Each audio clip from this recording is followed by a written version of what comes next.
Mga ka-yours, kumusta kayo? Update na naman tayo for today's video at nandito ako ngayon sa accommodation nila ate kasi dito muna ako nagstay and lumabas muna ako dahil sobrang gutom ako niyan and siguro mga 1 PM at ayan, so sobrang late na yung lunch ko at pumunta muna ako dito sa kabsahan nila dito, hindi ko mabasa Arabic. Actually, sobrang tagal na itong video mga ka-yours, mga 4 months na ata at ngayon lang ako nasipagan mag-edit ng video at dito tayo ngayon sa Shawaya Almas. Ayan. So dito ako kumain, malapit lang dito sa accommodation nila ate. Actually, yung sarap ng kapsa nila dito. In-order ko yung paham mga ka-yours. Ayan. So hindi nakakalam kung ano yung faham. Yung faham mga ka-yours, it is a barbecue chicken. And ayan, meron ding rice.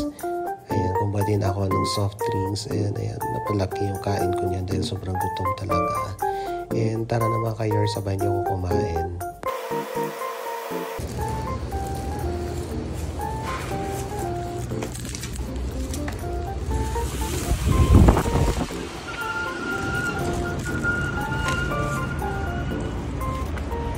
Ayun yung bahay nila ate.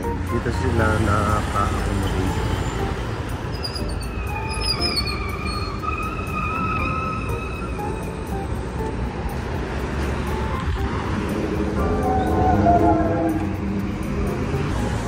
Ayan, malapit sila sa Ponos Pharmacy. And, so, dito yung kanila ate.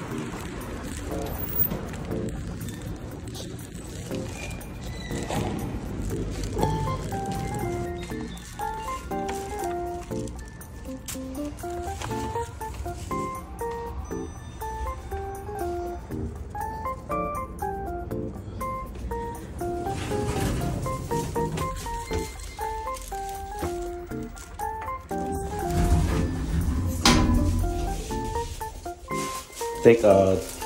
Hindi ko naubos eh. Kaya tinake out ko na lang.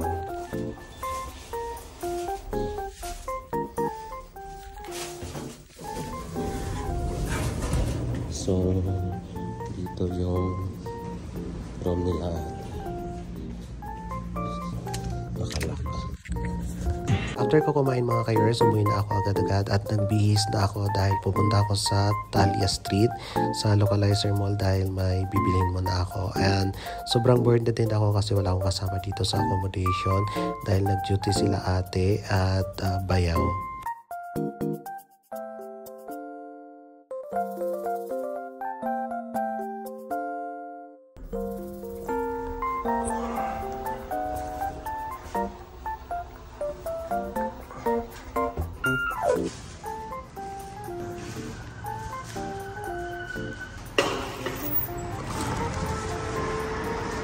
Parang basura.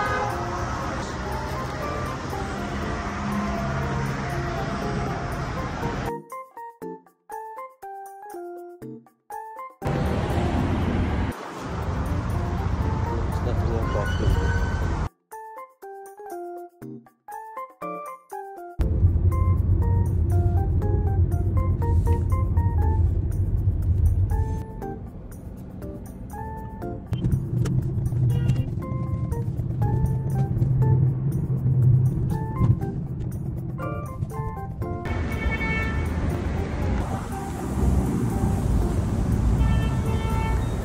Puntahan natin yung store ni Gio.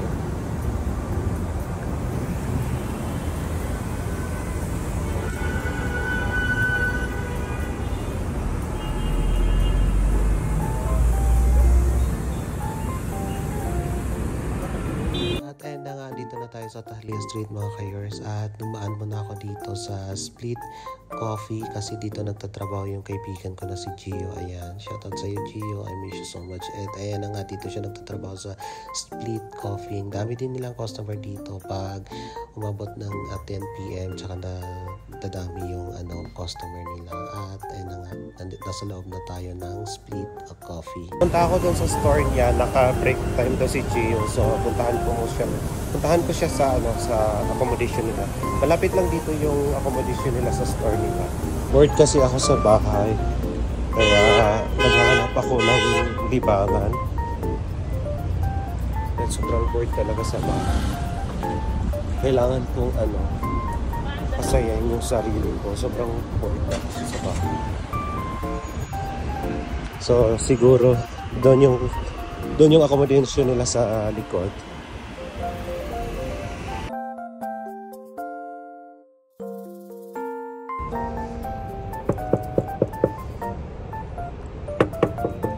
Opo.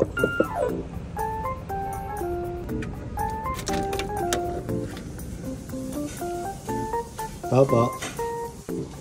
Asa si Jim? Ay, diyan ka pala? Oo. Ano ba siya ta? So ayan, babalik ako ulit sa split coffee kasi nandun na to.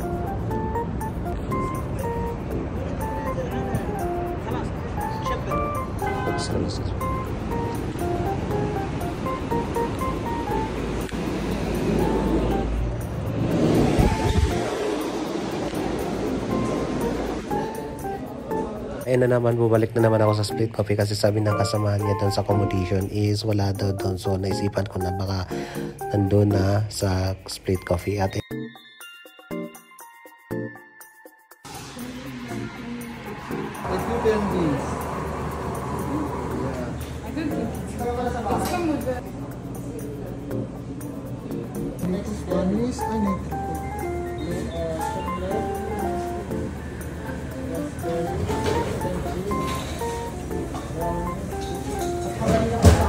what? Basic lang yan sa'yo. Hindi ay.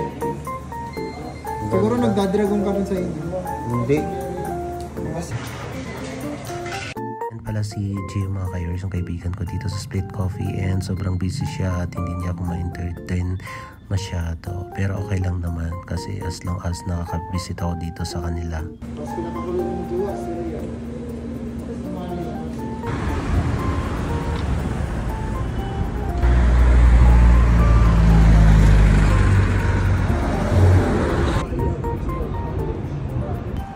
Few inches later mga ka-yours, at iniwan ko muna si Gio doon sa pinagtrapo niya sa Split Coffee at pumunta muna ako dito sa Localizer Mall dahil may bibilin ako.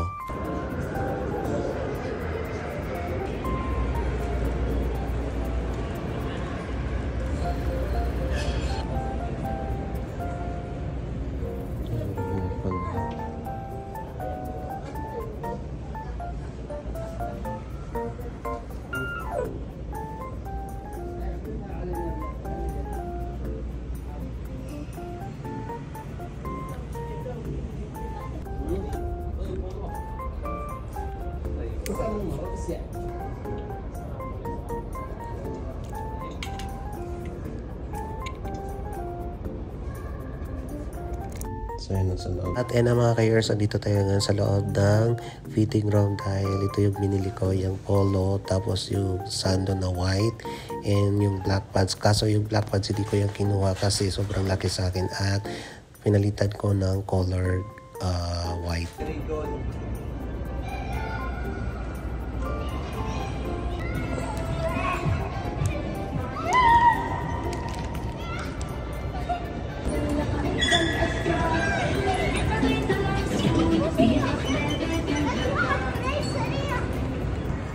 Just later mga ka-yours, at yan na nga, lumabas na ako at dala-dala ko na yung binili ko na pants, polo, tsaka yung sando, at naghahanap ako niyan ng makakapihan dahil gusto kong mag-coffee. Dahil pag pumunta kami dito sa Localizer Mall, dito sa Talia Street, is nagko-coffee kami dito kaya nakakamiss yung mga kaibigan ko.